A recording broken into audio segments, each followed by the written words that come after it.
लिए पतंजलि ने 100% प्योर कच्ची घानी का शुद्ध सरसों तेल उपलब्ध कराया। आइए मिलावट के जहर से अपने मासूम बच्चों और परिवार को बचाइए। पतंजलि के शुद्ध प्रोडक्ट ही घर लाइए। विश्व प्रसिद्ध उत्तराखंड की चारधाम यात्रा के प्रथम पड़ाव ऋषिकेश में तीर्थयात्रियों को सुविधाएं उपलब्ध कराने के लिए शहर की सरकार नगर निगम ने भी कमर कस ली है।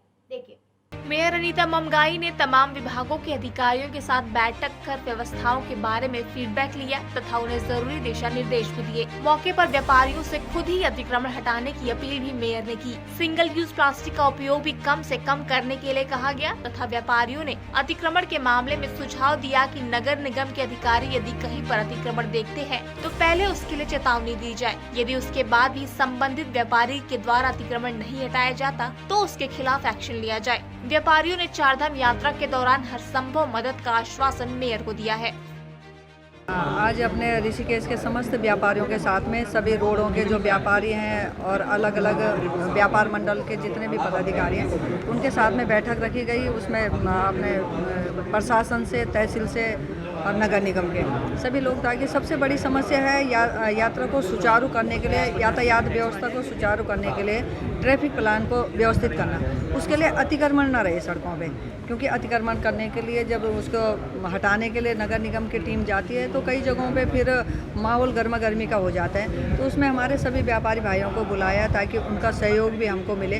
कोई भी नहीं चाहता है, क्योंकि उनका व्यापार भी बाहर से आने वाले यात्रियों पे ही है, उसी पे निर्भर है। तो वो भी नहीं चाहेंगे कि अतिक्रमण बाहर होने के कारण यहाँ पे टूरिस्ट ना आए, यातायात व्यवस्था ख़राब हो और उनका व्यापार भी ना चले। तो उसमें बहुत अच्छी बात आज ये रही कि सभी व्यापारी भाइयों ने अपना पूरा मुक्त कंठ से अपना सहयोग प्रदान करा और यातायात व्यवस्था को सुचारू करने के लिए नगर निगम को पूरा सहयोग करने की उसमें बात कही गई।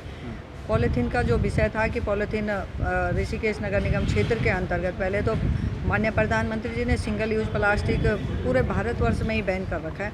ऋषिकेश में हमने इसको पूरी गंभीरता से लेते हुए, क्योंकि यहाँ पे देश विदेश से आने वाला पर्यटक ऋषिकेश में आता है, सिंगल यूज प्लास्टिक को हमने पूरी तरह से प्रतिबंधित किया हुआ है। बीच बीच में यदि जब कार्रवाई नहीं होती है तो कुछ फल सब्जी वाले या कुछ अन्य लोग फिर दोबारा उसको यूज में लाना शुरू कर देते हैं।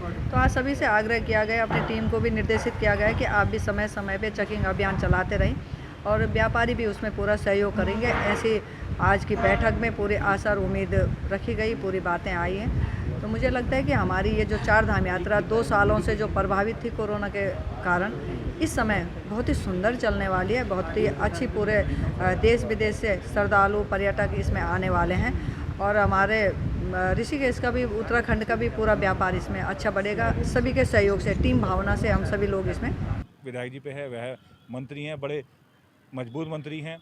आप यहाँ हैं, सीएम आपकी ही पार्टी का है, तो ट्रिपल इंजन की सरकार है। इसे पूरे जोश से काम करें और शहर को एक आदर्श शहर के रूप में स्थापित करने का प्रयास करें, क्योंकि ऋषिकेश इतना अच्छा शहर है। आज ऋषिकेश देहरादून से ज़्यादा प्रसिद्ध है दुनिया में, योग नगरी के नाम से। परंतु हम, मुझे इस बात को लेकर डर भी लगता है, क्योंकि मैं व्यापार मंडल का अध्यक्ष हूँ ऋषिकेश का, कि यदि एक यही संदेश कि फ्राइडे सैटरडे संडे ऋषिकेश जाना बेकार है, जाम लग जाए, जाम लग जाए। आज तो खूब यात्री आ रहा है, कहीं ऐसा ना हो कि ये परसेप्शन बन जाए कि ऋषिकेश में हमेशा भीड़ रहती है, जाम रहता है, लोग यहाँ से कट जाएँ। तो मेरा प्रमुख रूप से यही सुझाव थे कि जो मैंने आपको बताया कि प्रशासन की ओर से समस्याएं ज़्यादा हैं, व्यापारी तो हमेशा कोऑपरेट करने को तैयार रहता है। तो आपने अभी खंबे हटाने की बात करी, तो क्या वो खंबे हटाने के लिए कभी आपने यूपी जेल से बात करी? मैंने, हम जब भी मीटिंग हुई है इस प्रकार की अतिक्रमण को लेकर, चाहे कोतवाली में हुई हो, नगर निगम में हुई हो, उसमें एनएचए अधिकारी भी रहे हैं, वहाँ भी ये चर्चा हुई है। परंतु बाद मीटिंग में बात होती है, अगले दिन अखबार में न्यूज़ आ जाती है और फिर जैसे थे हमेशा की तरह। बैठक का मुख्य बिंदु जो था वो था चारधाम यात्रा के समय पे एक तो व्यापारी की तरफ से कोई अतिक्रमण ना किया जाए, जो नाली के बाहर सामान रखा जाता है, और दूसरा था पॉलीथीन का इस्तेमाल। तो पॉलीथीन के इस्तेमाल में आज ये तय हुआ कि 20 माइक्रोन से ऊपर की जो पन्नी है वो इस्तेमाल करेंगे। उस पर कोई भी व्यापारिक संगठन आपत्ति नहीं कर रहा है। और जो फूड सप्लाई QSRs हैं, क्विक सर्विस रेस्टोरेंट्स, वो जो डिलीवरी देते हैं सामान की, उसमें जो कंटेनर वो सिल्वर वाले आप देखते हैं या प्लास्टिक है, उसका कोई अल्टरनेटिव नहीं है अभी। तो जब तक उसका कोई इफेक्टिव अल्टरनेटिव नहीं आ रहा है तब तक वो उसी को इस्तेमाल करते रहेंगे।